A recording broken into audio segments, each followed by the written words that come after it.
हनुमान जी का पंचमुखी अवतार।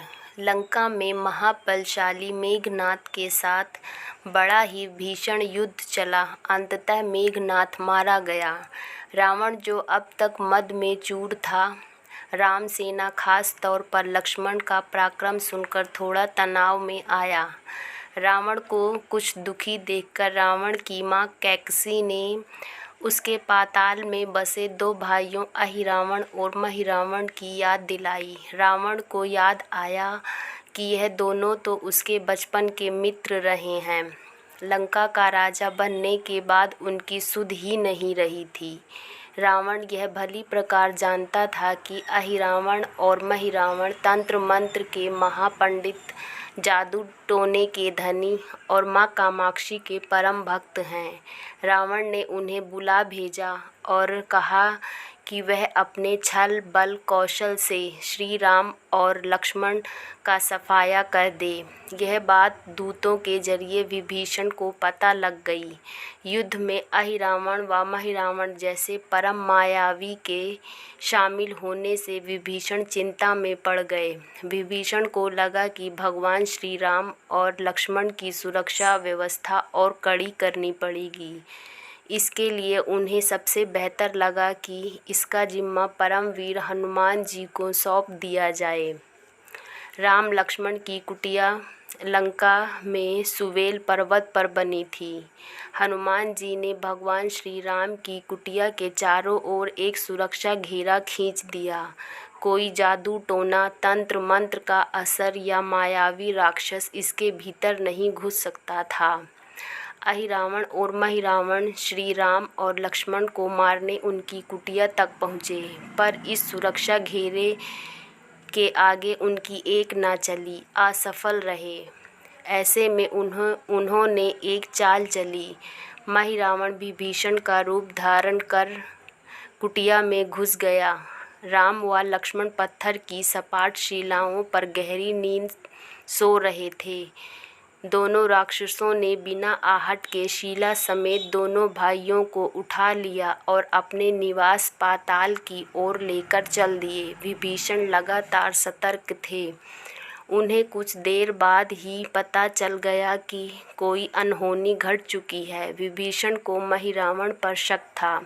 उन्होंने राम लक्ष्मण की जान की चिंता सताने लगी। विभीषण ने हनुमान जी को महिरावण के बारे में बताते हुए कहा कि वे उसका पीछा करें। लंका में अपने रूप में घुसना राम भक्त हनुमान के लिए ठीक न था, सो उन्होंने पक्षी का रूप धारण कर लिया और पक्षी के रूप में ही निकुंभला नगर पहुंच गए। निकुंभला नगरी में पक्षी रूप धरे हनुमान जी ने कबूतर और कबूतरी को आपस में बात करते हुए सुना। कबूतर कबूतरी से कह रहा था कि अब रावण की जीत पक्की है। महिरावण व अहिरावण राम लक्ष्मण को बलि चढ़ा देंगे। अब सारा युद्ध समाप्त। कबूतरी की बातों से ही हनुमान को पता चला कि दोनों राक्षस राम लक्ष्मण को सोते ही उठाकर कामाक्षी देवी को बलि चढ़ाने पाताल लोक ले गए हैं। हनुमान जी ने वायु वेग से रसातल की ओर बढ़े और तुरंत वहां पहुँचे। हनुमान जी को रसातल के प्रवेश द्वार पर एक अद्भुत पहरेदार मिला।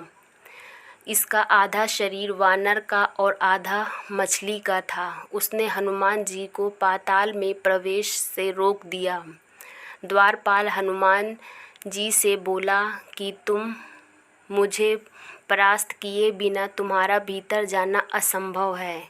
दोनों में लड़ाई ठन गई। हनुमान जी की आशा के विपरीत यह बड़ा ही बलशाली और कुशल योद्धा निकला।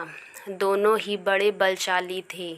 दोनों में बहुत भयंकर युद्ध हुआ, परंतु वह हनुमान जी के आगे ना टिक सका। आखिरकार हनुमान जी ने उसे हरा तो दिया, पर उस द्वारपाल की प्रशंसा करने से नहीं रह सके। हनुमान जी ने उस वीर से पूछा कि हे वीर, तुम अपना परिचय दो। तुम्हारा स्वरूप भी कुछ ऐसा है कि उससे कौतूहल हो रहा है। उस वीर ने उत्तर दिया, मैं हनुमान जी का पुत्र हूँ और एक मछली से पैदा हुआ हूँ। मेरा नाम मकरध्वज है। हनुमान जी ने यह सुना तो आश्चर्य में पड़ गए। वह वीर की बात सुनने लगे।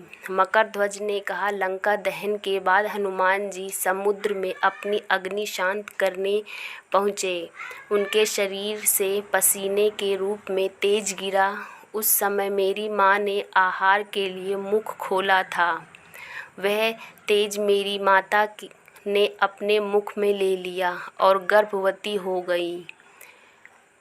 उसी से मेरा जन्म हुआ है। हनुमान जी ने जब यह सुना तो मकरध्वज को बताया कि वह ही हनुमान है। मकरध्वज ने हनुमान जी के चरण स्पर्श किए और हनुमान जी ने भी अपने बेटे को गले लगा लिया और वहां आने का पूरा कारण बताया। उन्होंने अपने पुत्र से कहा कि अपने पिता के स्वामी की रक्षा में सहायता करो। मकरध्वज ने हनुमान जी को बताया कि कुछ ही देर में राक्षस बलि के लिए आने वाले हैं। बेहतर होगा कि आप रूप बदलकर कामाक्षी देवी के मंदिर में जाकर बैठ जाएं। उनको सारी पूजा झरोखे से करने को कहें। हनुमान जी ने पहले तो मधुमक्खी का वेश धरा और माँ कामाक्षी के मंदिर में घुस गए। हनुमान जी ने माँ कामाक्षी को नमस्कार कर सफलता की कामना की और फिर पूछा, हे माँ, क्या आप वास्तव में श्री राम जी और लक्ष्मण जी की बलि चाहती हैं? हनुमान जी के इस प्रश्न पर माँ कामाक्षी ने उत्तर दिया कि नहीं, मैं तो दुष्ट अहिरावण व महिरावण की बलि चाहती हूँ। यह दोनों मेरे भक्त तो हैं पर अधर्मी और अत्याचारी भी हैं। आप अपना प्रयत्न करो, सफल रहोगे। मंदिर में 5 दीप जल रहे थे, अलग अलग दिशाओं में और स्थान पर। माँ ने कहा कि दीप अहिरावण ने मेरी प्रसन्नता के लिए जलाए हैं। जिस दिन ये दीप एक साथ बुझा दिए जाएंगे उसका अंत सुनिश्चित हो सकेगा। इस बीच गाजे बाजे की शोर सुनाई पड़ने लगी। अहिरावण महिरावण बलि चढ़ाने के लिए आ रहे थे। हनुमान जी ने अब माँ कामाक्षी का रूप धरा। जब अहिरावण और महिरावण मंदिर में प्रवेश करने ही वाले थे कि हनुमान जी का महिला स्वर गूंजा। हनुमान जी बोले, मैं कामाक्षी देवी हूँ और आज मेरी पूजा झरोखे से करो। झरोखे से पूजा आरंभ हुई। ढेर सारा चढ़ावा माँ कामाक्षी को झरोखे से चढ़ाया जाने लगा। अंत में बंधक बलि के रूप में राम लक्ष्मण को भी उसी से डाला गया। दोनों बंधन में बेहोश थे। हनुमान जी ने तुरंत उन्हें बंधन मुक्त किया। अब पाताल लोक से निकलने की बारी थी, पर उससे पहले माँ कामाक्षी के सामने अहिरावण व महिरावण की बलि देकर उनकी इच्छा पूरी करना और दोनों राक्षसों को उनके किए की सज़ा देना शेष था। अब हनुमान जी ने मकरध्वज को कहा कि वह अचेत अवस्था में लेटे हुए भगवान राम और लक्ष्मण का ख्याल रखें और उनके साथ मिलकर दोनों राक्षसों के खिलाफ युद्ध छेड़ दिया। पर यह युद्ध आसान न था। अहिरावण और महिरावण बड़ी मुश्किल से मरते तो फिर 5-5 के रूप में जिंदा हो जाते। इस विकट स्थिति में मकरध्वज ने बताया कि अहिरावण की एक पत्नी नाग कन्या है। अहिरावण उसे हर लाया है। वह उसे पसंद नहीं करती पर मन मार के उसके साथ है। वह अहिरावण के राज जानती होगी। उससे उसकी मौत का उपाय पूछा जाए। आप उसके पास जाएं और सहायता मांगें। मकरध्वज ने राक्षसों को युद्ध में उलझाए रखा और उधर हनुमान अहिरावण की पत्नी के पास पहुँचे। नाग कन्या से उन्होंने कहा कि यदि तुम अहिरावण की मृत्यु का भेद बता दो तो हम उसे मार कर तुम्हें उसके चंगुल से मुक्ति दिला देंगे। अहिरावण की पत्नी ने कहा, मेरा नाम चित्रसेना है। मैं भगवान विष्णु की भक्त हूँ। मेरे रूप पर अहिरावण मर मिटा और मेरा अपहरण कर यहाँ कैद किए हुए है, पर मैं उसे नहीं चाहती। लेकिन मैं अहिरावण का भेद तभी बताऊंगी जब आप मेरी इच्छा पूरी की जाएगी। हनुमान ने अहिरावण की पत्नी नागकन्या चित्रसेना से पूछा कि आप अहिरावण की मृत्यु का रहस्य बताने के बदले क्या चाहती हैं? आप मुझसे अपनी शर्त बताएं, मैं उसे ज़रूर मानूंगा। चित्रसेना ने कहा, दुर्भाग्य से अहिरावण जैसा असुर मुझे हर लाया। इससे मेरा जीवन खराब हो गया। मैं अपने दुर्भाग्य को सौभाग्य में बदलना चाहती हूँ। आप अगर मेरा विवाह श्री राम से करने का वचन दें तो मैं अहिरावण के वध का रहस्य बताऊंगी। हनुमान जी ने सोच में पड़ गए। भगवान श्री राम तो एक पत्नी निष्ठ हैं। अपनी धर्मपत्नी देवी सीता को मुक्त कराने के लिए असुरों से युद्ध कर रहे हैं। वह किसी और से विवाह की बात तो कभी नहीं स्वीकारेंगे। मैं कैसे वचन दे सकता हूँ? फिर सोचने लगे कि यदि समय पर उचित निर्णय न लिया तो स्वामी के प्राण ही संकट में हैं। असमंजस की स्थिति में बेचैन हनुमान जी ने ऐसी राह निकाली कि सांप भी मर जाए और लाठी भी न टूटे। हनुमान जी बोले, तुम्हारी शर्त स्वीकार है, पर हमारी भी एक शर्त है। यह विवाह तभी होगा जब तुम्हारे साथ भगवान राम जिस पलंग पर आसीन होंगे वह सही सलामत रहना चाहिए। यदि वह टूटा तो इसे अपशगुन मान कर वचन से पीछे हट जाऊंगा।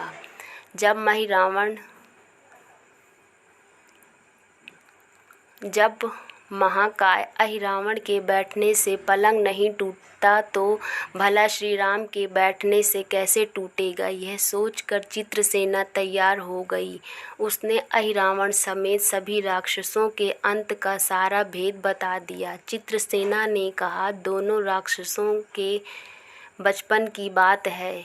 इन दोनों के कुछ शरारती राक्षस मित्रों ने कहीं से एक ब्राह्मणी को पकड़ लिया। मनोरंजन के लिए वे उस भ्रामरी को बार बार कांटों से छेद कर रहे थे। भ्रामरी साधारण भ्रामरी नहीं थी, वह भी बहुत मायावी थी, किंतु किसी कारणवश वह पकड़ में आ गई। भ्रामरी की पीड़ा सुनकर अहिरावण और महिरावण को दया आ गई और अपने मित्रों से लड़कर उसे छुड़ा दिया। मायावी भ्रामरी का पति भी अपनी पत्नी की पीड़ा सुनकर आया था। अपनी पत्नी की मुक्ति से प्रसन्न होकर उस भंवरे ने वचन दिया था कि तुम्हारे उपकार का बदला हम सभी भ्रमर जाति मिलकर चुकाएंगे। ये भंवरे अधिकतर उनके शयन कक्ष के पास रहते हैं। ये सब बड़ी भारी संख्या में हैं। दोनों राक्षसों को जब भी मारने का प्रयास हुआ तो ये मरने को ही हो जाते हैं। तब भ्रमर उनके मुख में एक बूंद अमृत का डाल देते हैं। उस अमृत के कारण ये दोनों राक्षस मरकर भी जिंदा हो जाते हैं। इनके कई कई रूप उसी अमृत के कारण उन्हें जितनी बार फिर से जीवन दिया गया उनके उतने ही नए रूप बन गए हैं। इसके लिए आपको पहले भंवरों को मारना होगा। हनुमान जी रहस्य जानकर लौटे। मकरध्वज ने अहिरावण को युद्ध में उलझा रखा था तो हनुमान जी ने भंवरों का खात्मा शुरू किया।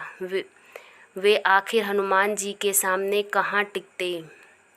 जब सारे भ्रमर खत्म हो गए और केवल एक बचा तो वह हनुमान जी के चरणों में लौट गया। उसने हनुमान जी से प्राण रक्षा की याचना की। हनुमान जी पसीज गए। उन्होंने उसे क्षमा करते हुए एक काम सौंपा। हनुमान जी बोले, मैं तुम्हें प्राण दान देता हूँ, पर इस शर्त पर कि तुम यहाँ से तुरंत चले जाओगे और अहिरावण की पत्नी के पलंग की पाटी में घुसकर जल्दी से जल्दी उसे पूरी तरह खोखला बना दोगे।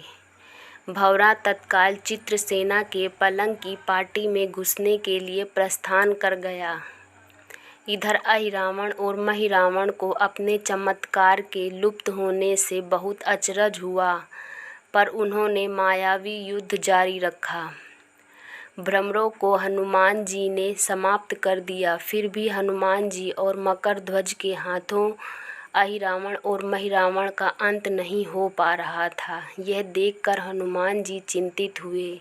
फिर उन्हें कामाक्षी देवी का वचन याद आया। देवी ने बताया था कि अहिरावण की सिद्धि है कि वह पांचों दीपकों एक साथ बुझाएंगे, तभी वे नए नए रूप धारण करने में असमर्थ होंगे और उनका वध हो सकेगा। हनुमान जी ने तत्काल पंचमुखी रूप धारण कर लिया। उत्तर दिशा में वराह मुख, दक्षिण दिशा में नरसिंह मुख, पश्चिम में गरुण मुख, आकाश की ओर है ग्रीव मुख एवं पूर्व दिशा में हनुमान मुख। इसके बाद हनुमान जी ने अपने पांचों मुख द्वारा एक साथ पांचों दीपक बुझा दिए। अब उनके बार बार पैदा होने और लंबे समय तक जिंदा रहने की सारी आशंकाएं समाप्त हो गई थी। हनुमान जी और मकरध्वज के हाथों शीघ्र ही दोनों राक्षस मारे गए। इसके बाद उन्होंने श्री राम और लक्ष्मण जी की मूर्छा दूर करने के उपाय किए। दोनों भाई होश में आए। चित्रसेना भी वहां आ गई। हनुमान जी ने कहा, प्रभु आप अहिरावण और महिरावण के छल और बंधन से मुक्त हैं, पर इसके लिए हमें इस नाग कन्या की सहायता लेनी पड़ी थी। अहिरावण इसे बलपूर्वक उठा लाया था। वह आपसे विवाह करना चाहती है। कृपया उससे विवाह कर अपने साथ ले चलें, इससे उसे भी मुक्ति मिलेगी। श्री राम हनुमान जी की बात सुनकर चकराए। इससे पहले वह कुछ कह पाते, हनुमान जी ने कह दिया, भगवान आप तो मुक्तिदाता हैं। अहिरावण को मारने का भेद इसी ने बताया है। इसके बिना हम उसे मारकर आपको बचाने में सफल ना हो पाते। कृपा निधान इसे भी मुक्ति मिलनी चाहिए। परंतु आप चिंता ना करें, हम सबका जीवन बचाने वाले के प्रति बस इतना कीजिए कि आप बस इस पलंग पर बैठिए, बाकी का काम मैं संपन्न करवाता हूँ। हनुमान जी इतनी तेजी से सारे कार्य करते जा रहे थे कि इससे श्री राम जी और लक्ष्मण जी दोनों चिंता में पड़ गए। वह कोई कदम उठाते कि तब तक हनुमान जी ने भगवान राम की बाह पली।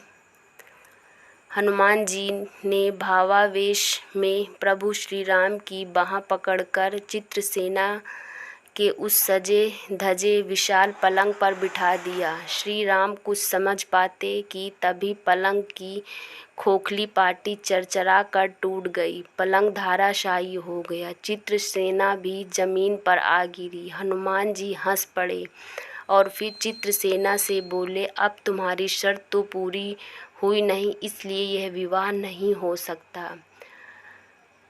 तुम मुक्त हो और हम तुम्हें तुम्हारे लोग भेजने का प्रबंध करते हैं। चित्रसेना समझ गई कि उसके साथ छल हुआ है। उसने कहा कि उसके साथ छल हुआ है। मर्यादा पुरुषोत्तम के सेवक उनके सामने किसी के साथ छल करें, यह तो बहुत अनुचित है।